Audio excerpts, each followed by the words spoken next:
नमस्कार, मेरा नाम है हर्षित और आप देख रहे हैं पर्यावरण पोस्ट और MG media news.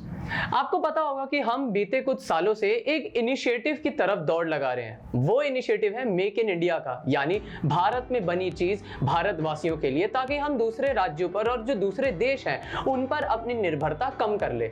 Make in India के तहत हमने अमेरिकनाइजेशन यानी जो हम वेस्टर्न कल्चर को अपना रहे हैं उसको वापस एक बार अपनी भारत सभ्यता और संस्कृति से एक बार फिर बदलाव कर पाए। आप इसका सीधा सीधा उदाहरण देख सकते हैं। बीते कुछ सालों में अगर हमने खादी इंडस्ट्री की बात करें, खादी इंडस्ट्री में फिर से हमने जो बढ़ाव देखा है, इंडिया के खादी इंडस्ट्री हो गई या जूट इंडस्ट्री हो गई, इनमें हमने बहुत बढ़ोतरी देखी है। लेकिन कुछ लोगों के मन में एक सवाल आता है कि क्या खादी इंडस्ट्री अच्छा काम तो कर रही है, लेकिन क्या वाकई में खादी इंडस्ट्री उस उम्मीदों पे खरे उतर रही है? क्या खादी इंडस्ट्री भारत के मार्केट को अमेरिकनाइजेशन से कैप्चर हुई जो मार्केट है उसको थोड़ा सा कमी ला सकती है? इन सब के बारे में आज हम जवाब जानेंगे। मेरे साथ बैठे हैं केवीआईसी के मेंबर मनोज कुमार जी। बहुत बहुत स्वागत है सर आपका हमारे पर्यावरण पोस्ट और एमजी मीडिया न्यूज चैनल के शो पर। सर जैसे कि आपने सुना, मैंने सबसे पहले यही बोला कि हम भारत की निर्भरता भारत के ही अंतर्गत रखना चाहते हैं। ऐसा ना हो कि हमें कोई भी सामान बनाना हो तो हम जैसे चाइना से इंपोर्ट करा रहे हैं या अमेरिका से इंपोर्ट करा रहे हैं। सबसे पहला सवाल सर यही है, इस चीज के लिए खादी ही क्यों? खादी का ऐसा क्या महत्व है कि हम आज मेक इन इंडिया की पहल खादी से कर सकते हैं? इतनी मतलब उसकी महत्वता क्या है आज के समय में खादी की? सर धन्यवाद हर्षित। सबसे पहले तो देश के युवाओं को समझना होगा कि खादी में हमारा कोई कंपटीशन नहीं है और खादी कोई इंडस्ट्री नहीं है जी। इसलिए इसमें ना कोई विदेशी कंपनी आ सकती है, ना भारत की कोई बड़ी कंपनी आ सकती है जी। खादी एक प्रोसेस है।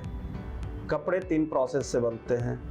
एक प्रोसेस होता है जिसमें हैंड स्पिनिंग, हैंड वीविंग, यानी धागा भी हाथ से बनाया जाता है और कपड़े भी हाथ से बनाई जाती है, वो खादी कही जाती है। धागा मशीन से बनी होती है और कपड़े लूम पे बनते हैं, उसको हैंडलूम कहते हैं जी। और जो मशीन से यार्न आता है और मशीन से कपड़े बनते हैं वो जनरल कपड़े होते हैं। तो ये जो हैंड स्पिनिंग, हैंड वीविंग है, यही खादी है, चाहे वो रेशम में आए, चाहे कॉटन में आए, चाहे पॉलीवस्त्रा में आए। इसलिए पहली बात तो ये है कि ये हमारा कोई कॉम्पिटिटर नहीं है दुनिया में। दूसरी बात ये है कि खादी इस देश की एक लीगेसी है, खादी इस देश की एक एंटिटी है और खादी आज़ादी की लड़ाई का एक हथियार रहा है जी। खादी इस देश में रोजगार का एक हथियार रहा है, क्योंकि आज़ादी की जब लड़ाई चल रही थी और विदेशी वस्त्रों का जब हम होली जला रहे थे, तब पूज्य बापू ने आह्वान किया था कि पूरे देश में हम खादी का उत्पादन करेंगे और खादी के कपड़े पहनेंगे, यानी खादी रोजगार भी जनरेट करेगा और हमारा कपड़ा भी जितनी आवश्यकता है उतना उसको पूरा करेगा जी। आज़ादी के बाद इन्हीं सब लक्ष्यों को लेकर खादी ग्रामोद्योग आयोग का गठन भारत सरकार ने किया, ताकि कॉटेज इंडस्ट्री और खादी बढ़ सके, प्रमोट हो सके जी। खादी एक यूनिक फैब्रिक इसलिए है कि आप पर्यावरण की दृष्टि से अगर देखोगे तो खादी एकलौता फैब्रिक्स है जो 0 कार्बन फुटप्रिंट पे है, क्योंकि इसमें कहीं भी मशीन की यूज नहीं होती है और जब मशीन का यूज नहीं होगा तो उसमें कार्बन फुटप्रिंट 0 होगा। तो एनवायरनमेंट के दृष्टि से, फ्यूचरिस्टिक्स दृष्टि से खादी जो है सबसे बेस्ट इको फ्रेंडली फैब्रिक या कपड़ा है। दूसरा विषय है कि बॉडी के लिए खादी सबसे बेस्ट फ्रेंडली है। और तीसरा विषय है कि जितनी फाइन क्वालिटी खादी में निकल सकते हैं, यानी 500 काउंट, एकदम फाइनेस्ट, एकदम पतला कपड़ा जो आप देखते हैं बारीक, वो मशीन नहीं बना सकती है, लेकिन आज भी हमारी बंगाल की बहनें 500 काउंट तक के कपड़े बनाते हैं। ये जो कपड़े हम पहने हैं ये 60-70 काउंट के हैं। तो आप अपने हाथों से बनाती हैं? हाथ से बनेगा तभी खादी कहा जाता है। खादी इज ए प्रोसेस और उस प्रोसेस से बने हुए जो कपड़े होते हैं वो खादी कहे जाते हैं। इधर दैट वाइज आप कॉटन कह लो, सिल्क कह लो।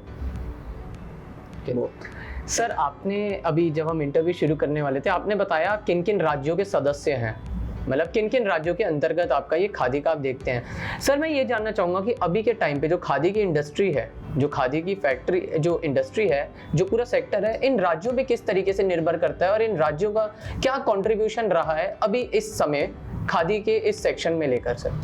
खादी कमीशन का अगर कॉन्स्टिट्यूशन जानना चाहोगे तो खादी कमीशन देश को 6 भागों में बांटता है जी। और 6 भाग से एक मेंबर्स होते हैं जो खादी कमीशन के मेंबर होते हैं, जो पूरे देश के खादी के पॉलिसी मैटर को और कमीशन के पॉलिसी मैटर को डिसाइड करते हैं। जो जिस क्षेत्र को रिप्रेजेंट करता है वो अपने रिस्पेक्टिव जोन के जोनल कमेटी का चेयरपर्सन होता है जी। मैं भारत के ईस्ट जोन को रिप्रेजेंट करता हूँ, जिसमें बिहार, बंगाल, उड़ीसा, झारखंड आता है। बंगाल मलवरी सिल्क का देश का सबसे बड़ा उत्पादन का केंद्र है। झारखंड और बिहार का भागलपुर एरिया तस्सर सिल्क का भारत का सबसे बड़ा उत्पादन का केंद्र है जी। इस दृष्टि से कहें तो पूर्वी भारत सिल्क के उत्पादन में, उसी तरह से बिहार कॉटन के उत्पादन में और उड़ीसा सिल्क के उत्पादन में देश में एक महत्वपूर्ण स्थान रखता है। इसके पीछे रीजन ये है कि सिल्क जो बनता है वो कुकून से बनता है, एक कीड़ा होता है।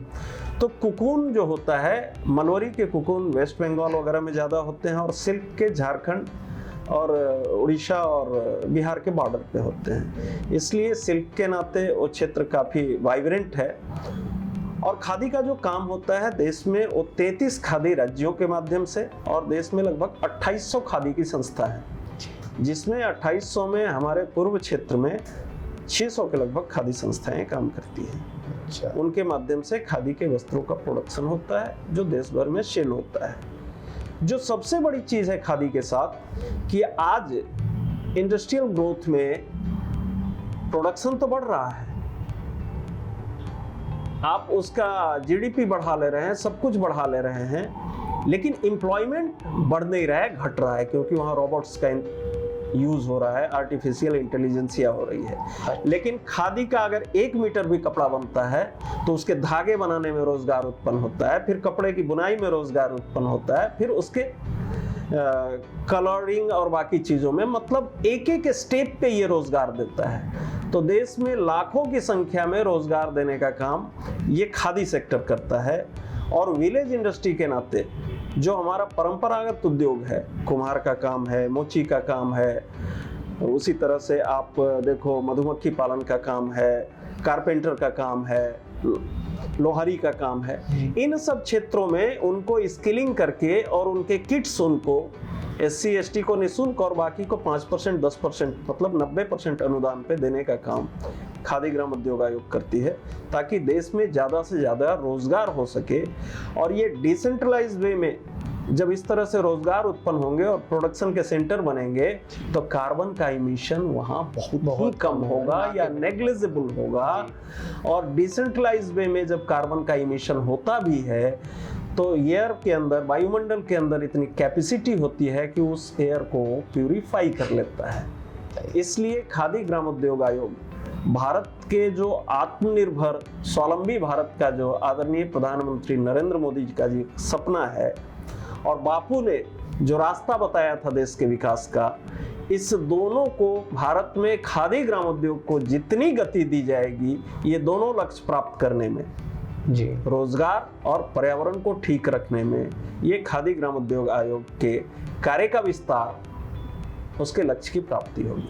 आपने बताया वातावरण को फायदा होगा, आपने बहुत फायदे मतलब खादी के 3-4 आपने बताए। सर आज के समय में लोगों में शायद से खादी को लेकर इतनी जागरूकता नहीं है। जैसे देखिए हर रोज एक नया ट्रेंड आता है, कोई वो फटी घुटने से फटी वाली जीन्स हो गई, कपड़े वो डाई करा लेते हैं ताकि रंग बिरंगे कलर हो जाए, अपने आप से कस्टमाइज कर ले। सर सवाल मेरा ये है सर कि जो आज का ये हमारा जो दौर है, आप आज के दौर के लोगों में किस तरीके से जागरूकता उत्पन्न करेंगे खादी को लेकर, और प्रधानमंत्री नरेंद्र मोदी और जो आपका खादी आयोग है वो क्या अलग आगे की नीतियां और रणनीतियां बनाएंगी लोगों में जागरूकता लाने के लिए खादी को लेकर? सर कुछ एक बार थोड़ा सा उस पर प्रकाश डालेंगे? देखिए, जहाँ तक आप कह रहे हैं कि आपको डिजाइन्स चाहिए, कलर्स चाहिए, तो खादी तो फैब्रिक्स तैयार कर दिया ना, सूत तैयार कर दिया, कपड़ा तैयार कर दिया। अब उस खादी वाले पे आप कलर कर लो।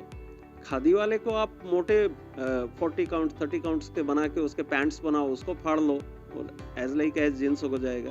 तो डिजाइनिंग और ये बाकी मॉडल्स जो तैयार करने हैं कपड़ों के, वो तो जो हमारे इस देश के अंदर जो इन चीज़ों पर काम करते हैं, फैब्रिक्स पे, जो यूथ जनरेशन या किसी को ध्यान में रख के डिजाइनिंग करते हैं, डिजाइनर्स हैं हमारे, ये वो खादी पे भी कर रहे हैं। आज ऋतु बेरी से लेके ऐसे कई लोग हैं जो खादी पे काम कर रहे हैं। खादी के यूथ में अवेयरनेस के लिए खादी फैशन शो आयोजित होते हैं, बड़े बड़े खादी के मेले लगते हैं। IITF में इस बार आपने देखा होगा कि सबसे बड़ा कॉर्नर 200 से ऊपर स्टॉल लगे थे खादी ग्रामोद्योग आयोग के। खादी का जो कनॉट प्लेस का मॉल है उसमें अगर आप जाएंगे, उसके एक दिन की बिक्री करोड़ भी पार करती है साल में। तो यूथ भी इसकी ओर आ रहा है, डिजाइनिंग इसमें आ रहे हैं। इसमें जितना अब ये इसके लिए ऑनलाइन प्लेटफॉर्मिंग है, पब्लिसिटी का है, इन सारी चीज़ों को हम कर रहे हैं और यूथ और समाज फिर से खादी की ओर मुड़ा है प्रधानमंत्री जी के आह्वान के बाद। और प्रधानमंत्री जी ने जब कहा कि खादी फॉर नेशन और खादी फॉर फैशन, तो आपके दूसरे प्रश्न का उत्तर खादी फॉर फैशन, ये जो ट्रांसफॉर्मेशन है उसमें खादी कमीशन लगी है। और विगत 3-4 वर्षों में इसीलिए आपने देखा होगा कि खादी ग्रामोद्योग आयोग का जो सेल है, जिस तरह से आप इंडस्ट्री और कॉरपोरेट सेक्टर का कहते हैं, उसी तरह से खादी सेक्टर्स 1 लाख करोड़ से ऊपर का सेल एक फाइनेंशियल ईयर में खादी ग्रामोद्योग के जा रहे हैं। तो निश्चित रूप से यूथ इसकी ओर आ रहा है बड़ी संख्या में, डिजाइनिंग इसमें आ रहे हैं। सबके लिए खादी ये देश के अंदर फिर से कुछ ही दिनों में एस्टैब्लिश्ड हो जाएगा। मनोज जी का बहुत बहुत धन्यवाद, क्योंकि खादी एक ऐसा उत्पादन है और खादी एक ऐसा क्लॉथ मटेरियल है जिसमें जैसा कि बताया, ये वातावरण यानी एनवायरनमेंट फ्रेंडली भी है, रोजगार भी मुहैया करा रहा है और अगर इसकी डिमांड बढ़ी तो ये अफोर्डेबल भी होगा आने वाले समय पर। और जो लोग ये कहते हैं कि वेस्टर्नाइजेशन हो रहा है, अमेरिकन कल्चर को अपनाना है, सुनिए आप लोग, मेक इन इंडिया खादी आज का ट्रेंड है जो आगे जाके एक बहुत बड़ी क्रांति बनेगा। ऐसे तमाम अपडेट्स और इंटरव्यू के साथ जुड़े रहने के लिए पर्यावरण पोस्ट और MG मीडिया चैनल को सब्सक्राइब करना ना भूलिएगा। बहुत बहुत धन्यवाद। सब्सक्राइब करें पर्यावरण पोस्ट।